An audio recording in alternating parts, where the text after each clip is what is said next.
नमस्कार। आज हमारे पास छत्तीसगढ़ की जो भौगोलिक बनावट है उस पर कुछ दस्तावेज है। जी। तो चलिए मिलकर इनमें जो जानकारी है उसे जरा देखते हैं, समझते हैं कि छत्तीसगढ़ को प्राकृतिक तौर पर किन हिस्सों में बांटा गया है और उनकी क्या-क्या खासियतें हैं। बिल्कुल। इन स्रोतों के हिसाब से देखें तो जब हम ये भौतिक बनावट या प्राकृतिक प्रदेश कहते हैं ना, हाँ। तो इसका सीधा मतलब है कि मूस इलाके की चट्टानों की बनावट देख रहे हैं, जमीन कैसी है, ऊंची नीची है, मिट्टी कौन सी है, ढलान किधर है और नदियां कैसे बहती हैं, हाँ। वो सब। अच्छा, तो मतलब ये सारे पहलू इसमें आ जाते हैं। और इन दस्तावेजों के हिसाब से छत्तीसगढ़ को मोटे तौर पर 4 मुख्य प्राकृतिक हिस्सों में बांटा गया है। हाँ बिल्कुल, 4 प्रमुख भाग हैं। उत्तर पश्चिम में है पूर्वी बघेलखंड का पठार, फिर उत्तर पूर्व में जशपुर सामरी पाट प्रदेश है। ठीक है। बीच में जो सबसे बड़ा हिस्सा है वो महानदी बेसिन है, जिसे छत्तीसगढ़ का मैदान भी कहते हैं। और फिर दक्षिण में है दंडकारण्य का पठार। ठीक है, तो शुरुआत सबसे बड़े हिस्से से करते हैं, महानदी बेसिन से। हाँ, वही सही रहेगा। ये छत्तीसगढ़ के करीब आप मानिए 50%, मतलब आधे से थोड़ा ज्यादा 50.34% इलाके में फैला है। अच्छा, 50%? काफी बड़ा है मतलब। हाँ, और बिल्कुल राज्य के बीचों बीच, जैसे कोई पंखा फैला हो वैसी शक्ल में है ये। हाँ, और नाम ही बता रहा है छत्तीसगढ़ का मैदान। तो ये मैदानी इलाका हुआ, और धान का कटोरा भी तो शायद इसी वजह से कहते हैं। एकदम सही।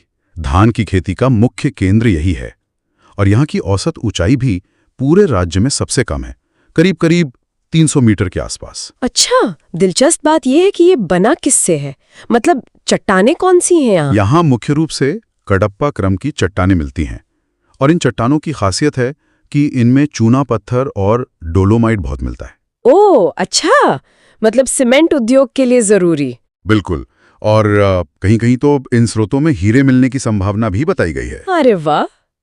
लेकिन एक बात और, मैंने सुना है इसी मैदानी इलाके के पश्चिमी किनारे पर मैकल पर्वत श्रेणी है और वहां बारिश बहुत कम होती है। ये कैसे? हाँ, ये थोड़ा विरोधाभासी लगता है, पर है सच। मैकल श्रेणी जो है वो एक तरह का रेन शैडो एरिया बना देती है। अच्छा। तो उसकी वजह से वहां बारिश बहुत कम, सिर्फ 40 सेंटीमीटर के आसपास होती है, जो राज्य में सबसे कम है। हालांकि बेसिन के बाकी हिस्सों में बारिश अच्छी होती है। और हाँ, इस बेसिन की सबसे ऊंची चोटी बदरगढ़ है, करीब 1176 मीटर। ठीक है, तो ये तो हुई मैदान की बात। अब अगर हम दक्षिण की तरफ जाएं, दंडकारण्य का पठार, वो तो बिल्कुल अलग होगा। एकदम बिल्कुल अलग। दंडकारण्य राज्य का करीब 28% हिस्सा कवर करता है। ये ऊबड़-खाबड़ पठारी इलाका है। यहाँ चट्टानें भी बहुत पुरानी मिलती हैं, मुख्य रूप से धारवाड़ और नीस। धारवाड़ मतलब खनिज, लौह अयस्क वगैरह। बिल्कुल सही पकड़ा आपने। ये चट्टानें खनिजों से भरपूर होती हैं।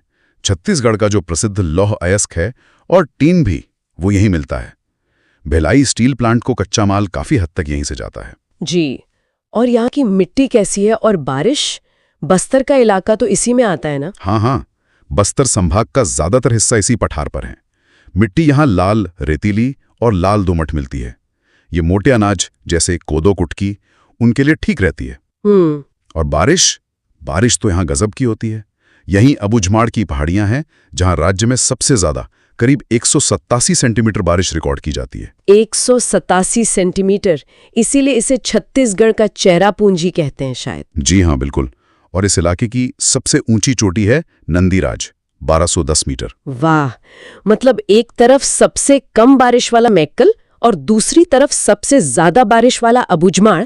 कमाल की विविधता है ना? अच्छा, अब उत्तर पूर्व की ओर चलते हैं। जशपुर सामरी पाट प्रदेश।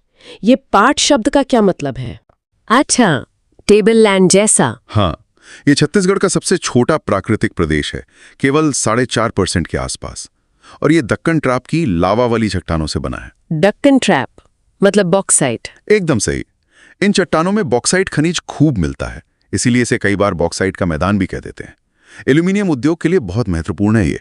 और मैंने ये भी सुना है कि राज्य की सबसे ऊंची चोटी भी यही है। बिल्कुल, गौरलाटा 1225 मीटर ऊंची इसी पाट प्रदेश में स्थित है। यहाँ की औसत ऊंचाई भी काफी ज्यादा है, करीब 700 मीटर, तो मौसम थोड़ा ठंडा रहता है। और मैनपाट वो भी यही है, जिसे छत्तीसगढ़ का शिमला कहते हैं। हाँ, मैनपाट इसी क्षेत्र का हिस्सा है। उसे छत्तीसगढ़ का शिमला या स्विट्जरलैंड भी कहते हैं। और तिब्बती शरणार्थियों को भी यहीं बसाया गया था।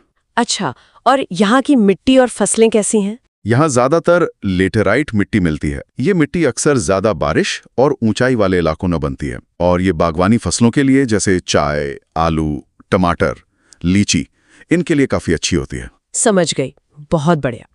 अब आखिरी हिस्सा बचा, उत्तर पश्चिम का पूर्वी बघेलखंड का पठार। जी, पूर्वी बघेलखंड का पठार ये राज्य का लगभग 16% हिस्सा है। यहाँ की जमीन थोड़ी लहरदार सी है और औसत ऊंचाई 300 से 700 मीटर के बीच रहती है। और इसकी खास बात? इस इलाके की सबसे बड़ी पहचान है गोंडवाना क्रम की चट्टानें। गोंडवाना यानी कोयला? बिल्कुल, ये चट्टानें कोयले के विशाल भंडारों के लिए जानी जाती हैं।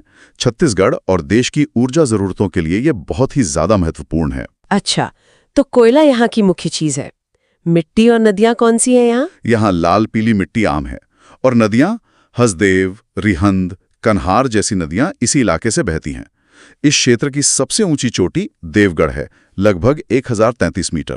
ठीक है, तो कुल मिलाकर अगर देखें तो इन स्रोतों से छत्तीसगढ़ की जो जबरदस्त भौगोलिक विविधता है वो एकदम साफ नजर आती है। हाँ बिल्कुल, बीच में विशाल धान का कटोरा वाला मैदान, दक्षिण में खनिज से भरपूर उबड़-खाबड़ पठार, जी, उत्तर पूर्व में ऊंचे सपाट पाट प्रदेश, और उत्तर पश्चिम में कोयले वाला पठारी इलाका।